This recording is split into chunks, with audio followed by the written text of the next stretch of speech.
Alhamdulillah sore hari ini kantor PBNU kedatangan Bapak Kapolri yang baru dilantik, masih sangat baru, Bapak Jenderal Polisi Listio Sigit Prabowo, yang saya secara pribadi sudah kenal lama sejak beliau Kapolres Pati, Kapolresta Solo, Kapolda Banten. Saya selalu berjumpa, dan selama saya kenal beliau seorang perwira polisi yang profesional dan bertindak tegas, bersikap tegas tanpa ada rasa apapun, tanpa ada beban, karena beliau memang polisi yang profesional. Selama ini yang saya tahu, beliau sangat hormat dengan ulama dan para kiai. Waktu di Banten antara lain dekat dengan Mbah Muhtadi, Kiai Sepuh Banten, dan setiap dengan Mbah Sahal juga dekat, dengan Kiai Ma'ruf Amin juga dekat, sebelum jadi wapres belum. Dan saya juga kenal lama. Oleh karena itu bagi saya Bapak Sigit ini tidak asing lagi, bahkan bisa dikatakan warga NU cabang Nasrani lah. Nggak apa-apa. Walhasil kita perkuat kerjasama kita tingkatkan kerjasama kita demi merawat, mengawal, menjaga keutuhan, kekuatan NKRI. Terima kasih. Heboh, NU cabang Nasrani yang disebut Kiai Haji Said Akil Siraj, Gus Yassin mengatakan guyonan ini mengerikan sekaligus menyakitkan. Netizen dan Nahdliyin heboh menanggapi pernyataan Ketua Umum Pengurus Besar Nahdlatul Ulama, Said Akil Siraj pada Kamis kemarin. Pernyataan itu diungkapkannya saat menyambut kedatangan Kapolri Jenderal Listio Sigit Prabowo ke gedung PBNU Jakarta Pusat. Meski disampaikan dengan nada bercanda, guyonan NU cabang Nasrani, namun hal itu dianggap mengerikan karena disampaikan tidak pada tempatnya. Menanggapi hal ini, Wakil Ketua Umum Pergerakan Penganut Hitoh Nahdliyah, Cecep Muhammad Yasin mengatakan, guyonan itu disampaikan tidak pada tempatnya dan terkesan mengerikan. Apa seperti ini NU? Tegas Gus Yassin. Selama ini para kiai NU memang suka guyon, tetapi guyonannya sesuai tempatnya. Sedangkan guyonan seperti ini harus diluruskan, sebab akan menimbulkan salah persepsi. Karena itu menurut Gus Yassin, Said Akil harus segera diingatkan. Lebih lanjut, Gus Yassin pun jadi bertanya-tanya, apakah ke depan akan ada kepengurusan NU individu dari agama bukan Islam?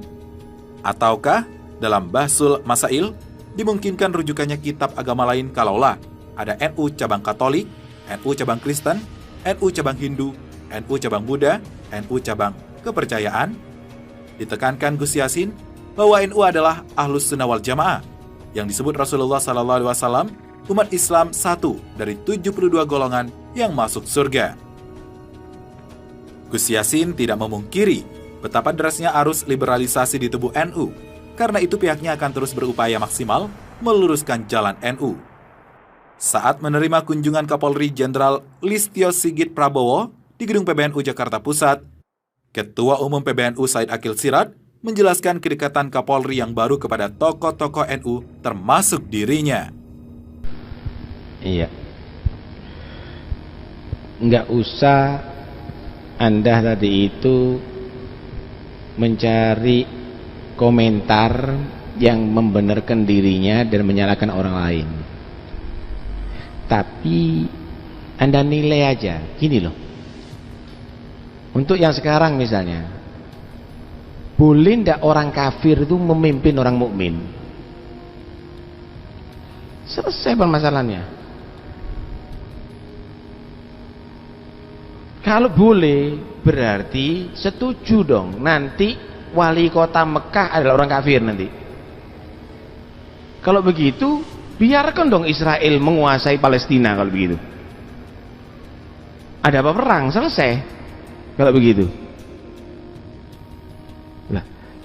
Ini tidak pakai jawaban ayat Quran atau hadis bisa kejawab kok sama orang awam ini. Kalau begitu nggak apa-apa dong. Madinah diatur sama Pak Ahok nanti, iya. Ya kan tidak benar, ini apa ini? Paham ya? Kalau memang itu di daerah Bali, gubernurnya orang Hindu, itu adalah hak mereka gitu. Tapi kalau daerah mayoritas umat Islam wajib tidak setuju. Walam yajuz fi ghairi mahdil kufri khurujuna an waliyil amri. Kalau sudah kufur nggak bisa dong. Kalau semenjak bukan kufur, ya kita masih terima. Fasik pun masih kita terima. Tapi kalau sudah kafir nggak bisa, nggak ada. Udahlah, jangan nyari. Kita jangan mau dibodohi gitu loh. Ini bagaimana ulama itu berani, mau ulama, mau umarok, mau orang awam.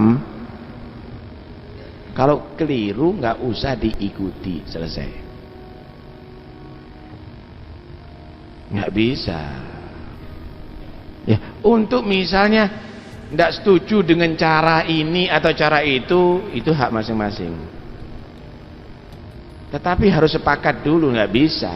Orang kafir dipimpin memimpin daerah orang muslim, nggak bisa, nggak boleh. Kalau boleh harus harus setuju Israel menguasai Palestina, selesai. Ntar lagi kalau misalnya Saudi dikuasai sama Amerika, harus setuju dong. Ini apa-apaan ini? Apa perlunya gitu loh?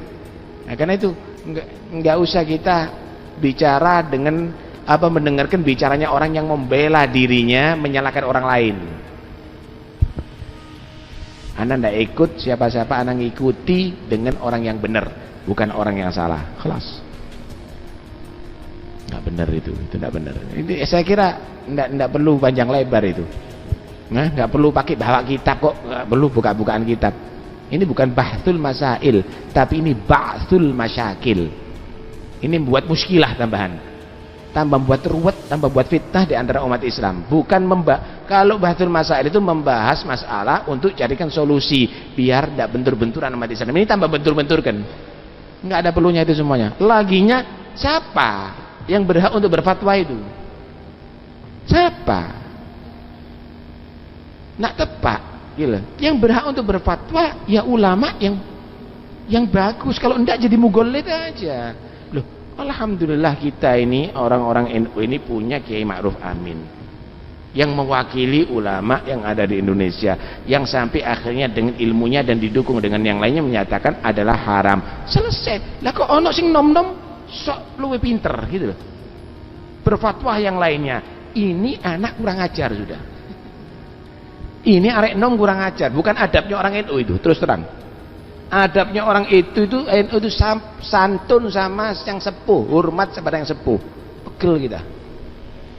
Loh, kau tidak mau ikut demo, saya tidak pernah ikut demo. Tapi tidak perlu sudah kita komentar, apa? Nggak perlu kita komentar. Saya nggak ikut demo, tapi kita nggak perlu komentar. Tapi kita harus rasional, jangan nanti kita membahas urusan yang keliru semuanya, akhirnya sholat di tengah jalan tidak sah. Tidak ngenteni sing lulus teko pondok arek tidak iso bahas itu. Kemudian yang berfatwa profesor katanya, ini profesor capopo iki, nggak masuk akal. Karena itu udahlah kita ngikuti yang sepuh-sepuh, ya? Yang benar, yang hak. Nggak usah kita ngikuti bagaimana komentarnya yang ada di medsos. Waduh, tambah kacau nanti inti, ya? Tambah kacau itu nanti. Yang jelas tidak boleh, tidak ada kompromi. Siapapun orang kafir yang menguasai Pasuruan, kita harus demo, kita harus siap jihad. Siapapun orang kafir yang menguasai mayoritas Islam, wajib untuk ingkar umat Islam. Haram itu hukumnya untuk diterima. Jangan mau percaya dengan macam-macamnya dalil itu. Kalau enggak, satu saat nanti Mekah dikuasai orang kafir, inti aku harus berfatwa begitu nanti. Madinah dikuasai orang kafir, inti harus berfatwa begitu nantinya. Lah, dalilnya kita ini Al-Quran dan Hadits, bukan Bhinneka Tunggal Ika. Paham ya? Bhinneka Tunggal Ika itu bukan harus berarti kita ninggalkan Al-Quran dan Hadits. Ini Bhinneka Tunggal Ika yang Yahudi, yang Nasron, yang Kristen, yang Katolik, yang Hindu, yang Buddha, yang Islam di Indonesia, mereka adalah berhak hidup di negeri Indonesia. Cuma yang Islam murnio dari orang Islam, yang Kristen murnio jadi orang Kristen, yang Katolik murnilah dari orang Katolik, yang Hindu murnilah jadi orang yang Hindu, yang Buddha murnilah jadi orang Buddha, yang Konghucu murnilah dari orang Konghucu. Jangan orang Islam ke Kristen-Kristenan, jangan orang Kristen ke Islam-Islaman, jangan orang Katolik ke Islam-Islaman, murni sendiri-sendiri, nggak ada masalah. Kan repot. Orang Islam tadi itu jangan terlalu Islam setengah Kristen aja, seperempat Kristen, Kristen seperempat Islam, nggak bisa begitu. Ini Bhinneka Tunggal Ika namanya. Yang Islam, wah jadi orang Islam beneran 100% Muslim, yang Kristen 100% Muslim, 100% Kristen, yang Katolik bebas. Ini Bhinneka Tunggal Ika. Jadi jangan nanti dalil Bhinneka Tunggal Ika kita harus menyetujui pemimpin kafir untuk memimpin orang Islam. Nggak boleh dalam Islam kok. Kita jadi orang Islam 100%. Jangan nanti dalilnya, tuh lihat bagaimana di London. Yang jadi wali kota di sana adalah orang Islam. Loh, mereka tidak punya larangan. Di dalam agama mereka tidak dilarang orang Islam memimpin orang Kristen, tapi di dalam ajaran Islam dilarang orang Kristen, orang kafir memimpin orang Islam. Loh, selesai kan permasalahannya. Lah kok dibanding-bandingkan gitu kita harus berubah? Nggak benar. Jadi saksi lagi, ini Kiai sepuhnya NU ditabrak dengan anak muda, nggak ngelamai, dengan kader yang ada di NU. Ini Kiai besar ini, Kiai sepuh yang wajib dihormati, ditantang ada di pengadilan.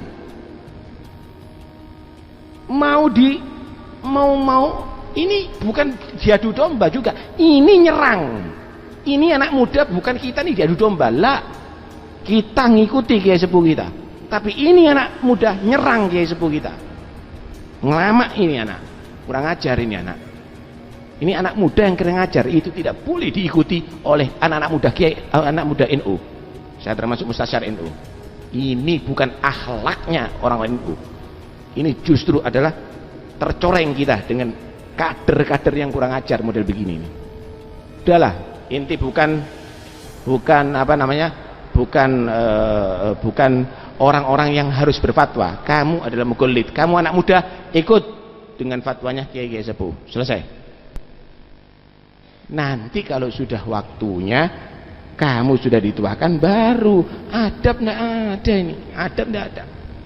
Keliru itu ya, keliru. Udah, nggak usah ngikuti medsos. Anda ngikuti adab bagaimana diatur ada oleh kiai-kiai kita semuanya. Ya.